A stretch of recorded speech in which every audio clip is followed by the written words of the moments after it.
হে everyone, আসসালামু আলাইকুম। সবাই কেমন আছেন? আলহামদুলিল্লাহ আমরাও ভালো আছি। তো অনেকদিন ধরে ইচ্ছা করছিল যে ভালো কিছু খাই। তো ভালো কিছু মানে হচ্ছে কি যে চিকেন তন্দুরি খেতে খুব ইচ্ছা করছিল, কিন্তু যেহেতু আমি অফিস করি তো সময় অভাবে বানানো হচ্ছিল না। তো আজকে যেহেতু আমি সময় পেয়েছি ভাবলাম আপনাদের সাথেও ভিডিওটা শেয়ার করি। তো চলেন শুরু করি। প্রথমেই হচ্ছে গিয়ে এখানে আমি আমার সব ইনগ্রিডিয়েন্টস নিয়ে নিয়েছি। এখানে soya sauce, oyster sauce, tomato sauce, তারপর হচ্ছে গিয়ে জিরা গুঁড়া, আমি জিরা কিনে ফাঁকি করে নিই। তারপর হচ্ছে গিয়ে ধনে গুঁড়া, লবণ, মরিচ, এটা হচ্ছে আমার হচ্ছে গিয়ে মশলা, গরম মশলা আমি নিজে কিনে তারপর হচ্ছে গিয়ে গুঁড়ো করি। আর এটা হচ্ছে কেনা আমার ধনে গুঁড়ো, ধনে কিনে তারপর আমি এটাকে ধুয়ে শুকিয়ে তারপরে গুঁড়ো করি। আর এটা হচ্ছে কাশ্মীরি লাল মির্চ মাস্টার্ড পেস্ট, অ্যান্ড হচ্ছে গিয়ে এটা গোলমরিচের গুঁড়ো, আর এখানে আদা রসুনের পেস্ট, আর আমি নিয়েছি শানের তন্দুরি মশলা, আর তার সাথে অল্প কিছু টক দই। ঠিক আছে, এখানে চিকেনের লেগ পিস আছে, দেখতে পাচ্ছেন। টোটাল 1 2 3 4 5 6 6টা বা 7টার মতো চিকেন লেগ পিস আছে, যেটা আমি কাট করে নিয়েছি। এখন চলেন এক এক করে এটার মধ্যে আমরা সব স্পাইসেস দেওয়া শুরু করি। আমরা ফার্স্টে শুরু করি লবণ থেকে। আমি আসলে পরিমাপ মতো লবণ দিয়ে নিচ্ছি। ওভাবে আমি হচ্ছে গিয়ে মেজারমেন্ট বলতে পারবো না, কারণ আমি আমার আন্দাজ অনুযায়ী লবণ দিচ্ছি। আপনারাও আপনাদের যে পরিমাণ চিকেন থাকবে সেই পরিমাণ আন্দাজ করে স্পাইসেসগুলো দিয়ে নেবেন, ঠিক আছে। আর লবণটা আমি একটু কমিয়ে দিচ্ছি, কারণ হচ্ছে গিয়ে এখানে যেহেতু আমি সস দিচ্ছি আর সসের মধ্যে লবণ থাকে, সো লবণের পরিমাণটা আমি একটু কমিয়ে দিয়েছি। এখন আমি একটু জিরে গুঁড়ো দিব।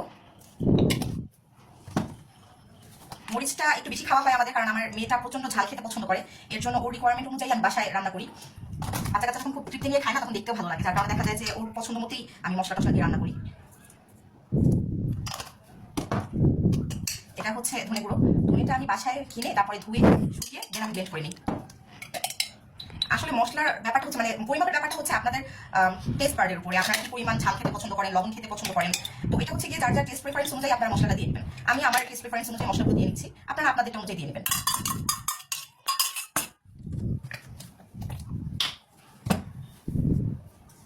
আচ্ছা, এই ওয়েস্টার সসটা খোলা হয়নি, ওটা আমি পরে দিব। আর এর মধ্যে একটু আমি আদা রসুনের পেস্ট দিয়ে নিলাম। আমি রমজান শুরু হওয়ার আগে একবারে আদা রসুন ব্লেন্ড করে আলাদা আলাদা বক্সে করে ডিপ ফ্রোজ করে রেখে দিয়েছিলাম। আর হচ্ছে কি ছোট একটা বাটিতে আমি অল্প কিছু আদা রসুন একসাথে মেখে রাখি। এটা হচ্ছে নর্মাল ফ্রিজে নর্মাল রাখি, নর্মাল চেম্বারে। কারণ হচ্ছে কি প্রতিদিন এসে আমার ডিপ থেকে বের করা একটা ঝামেলা হয়ে যায়, তো সেই ঝামেলা যেন না হয় এর জন্য আমি ছোট বাটিতে রাখি। এই তো আমার সব স্পাইসেস দেওয়া শেষ। এখন আমি এটাকে হাতের সাহায্যে খুব ভালো করে মেখে নিব। আমার মনে হয় কি হাত দিয়ে যত ভালো করে মাখা যায় জিনিসটা, স্পুন দিয়ে কিংবা গ্লাস করে না, ওরকম হয় না। আসলে আমরা তো সাবকন্টিনেন্টাল মানুষ, হাত দিয়ে খেতে পছন্দ করি, তারপরে মাখাতে পছন্দ করি। ওই চামচ দিয়ে হয় না, আবার অনেকের দ্বারা হয়, কিন্তু আমার হচ্ছে গিয়ে পার্সোনাল প্রেফারেন্স হচ্ছে কিভাবে হাত দিয়ে সুন্দর করে মাখিয়ে নেয়। অবশ্যই হাতটা আগে ধুয়ে নিতে হবে। এই তো একে একে করে আমার মেরিনেশনের কাজ আমি শেষ করে ফেলেছি। এখন এটাকে আমি প্রায় 2 ঘন্টার জন্য রেস্টের জন্য রেখে দিব। হ্যাঁ, এটাকে মাখিয়ে রাখলে হবে কি এটার মধ্যে মশলাটা খুব ভালো করে ভিতরে মশলাগুলো যাবে। আর যখন আপনি রান্না করবেন তখন দেখবেন যে মাংসটা খুবই জুসি হয়েছে, খেতে খুব দারুণ হয়েছে। এই তো 2 ঘন্টা হয়ে গেল আমাদের। এখন আমরা হচ্ছে গিয়ে এই যে চিকেনটা ম্যারিনেট করে রেখেছিলাম, এটা হচ্ছে গিয়ে এখন ফ্রাই করবো। হ্যাঁ, তো আমি তো বলেছিলাম যে ম্যারিনেট করে রাখার উদ্দেশ্য হচ্ছে যেন মশলাগুলো এটার ভিতরে খুব ভালো করে ঢুকে, এবং এটা যখন আপনি ফ্রাই করবেন খাওয়ার পরে দেখবেন খুব জুসি হয়েছে খেতে। এর জন্য হচ্ছে গিয়ে মাংসগুলো খুব সফট হয় খেতে। তো আমরা এখানে কড়াই বসিয়ে দিয়েছি, আর হচ্ছে গিয়ে তো কড়াইটা গরম হওয়ার পরে এটার মধ্যে একটু তেল দিব আমরা। আমি হচ্ছে গিয়ে ইফতারের যে ভাজাভুজি করি ওই তেলটা দিয়ে রাতে রান্নাটা সেরে ফেলি। এতে করে হয় কি এটা মধ্যে একটু পানি ছিটা পড়ছে, তো এতে করে হয় কি ওই তেলটা ইনস্ট্যান্ট ইউজ হয়ে যায়। হ্যাঁ, মানে বারবার রিউজ করার প্রয়োজন পড়ে না, ইনস্ট্যান্ট ইউজ হয়ে। ধরেন আজকে আমি কোনো কিছু ফ্রাই করলাম, আজকে আমি যেটুকু তেল থাকে ওইটা তরকারিতে দিয়ে দিই, আর যদি ইউজ না হয় মানে যেটুকু বেঁচে যায় ওটা আমি ফেলে দিই, কারণ একটা তেল বারবার ইউজ করা তো স্বাস্থ্যের জন্য ভালো না। তো এই আর কি, কড়াইটা গরম হলে আমি এটার মধ্যে এক এক করে সব চিকেন দিয়ে দিব। এটা আমাদের গরম হয়ে গেছে, দেখতে পাচ্ছেন চিকেন দেওয়ার সাথে সাথে তেলটা একদম গরম যেটা ফুটে উঠেছে। এখন আমরা এক এক করে এটার মধ্যে সবগুলো চিকেন দিয়ে দিব।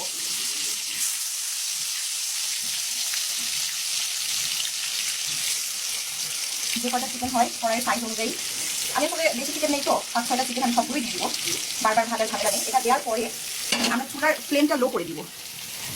এখন লো ফ্লেমে চিকেনটা হতে থাকবে, এটা করে ভিতরেও চিকেনটা গলবে, আর ভিতরে যে রক্ত থাকে সেটাও থাকবে না। কিছুক্ষণের জন্য এটাকে ছেড়ে দিব, আবার কিছুক্ষণ 10 মিনিট পরে এটাকে আবার উল্টাবো আমরা। কিন্তু আমাদের 10 মিনিট হয়ে গিয়েছে এবং খুব সুন্দর একটা স্মেল চলেছে। স্মেলটা শুনে মনে হচ্ছে এখনই খেয়ে ফেলি। 10 মিনিট পর আমরা এটাকে উল্টে দিব। এইভাবে একটা একটা করে আমরা প্রত্যেকটা চিকেনকে উল্টে দিব। দেখতে পাচ্ছেন কি সুন্দর রেড কালার হয়েছে।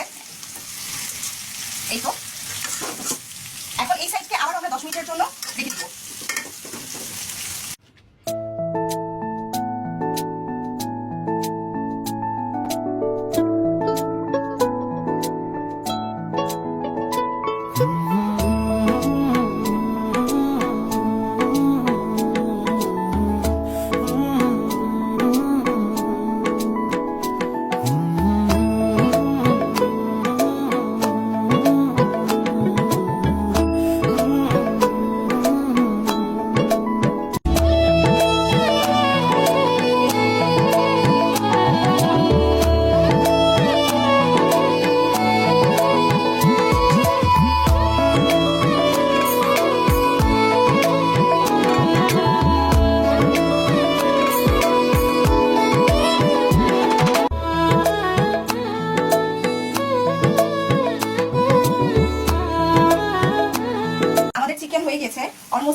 আপনারা কি সুন্দর রেড একটা কালার হয়েছে।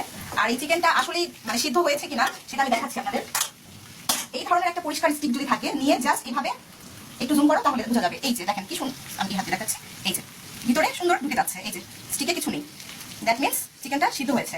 এই যে এইভাবে আপনারা যে কোনো একটা স্টিক দিয়ে এভাবে করে দেখলেই বুঝতে পারবেন, যখন ইজিলি ঢুকে বের হয়ে যাবে দ্যাট মিনস চিকেনটা সিদ্ধ হয়ে গেছে। এখন আমরা এটাকে নামিয়ে নিব।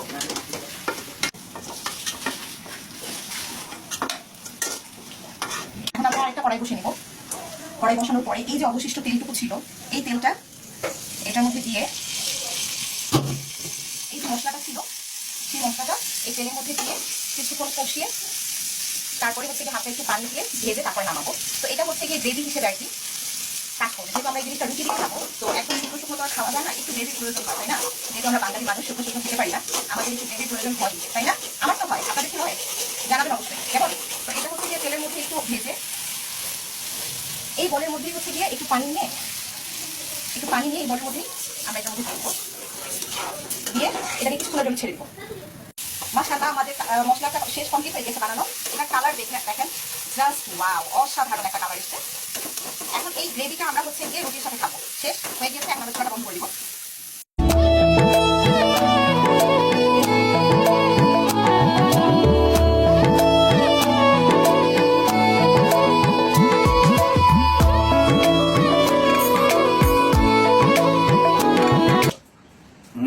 সেই স্বাদ, সেই টেস্ট।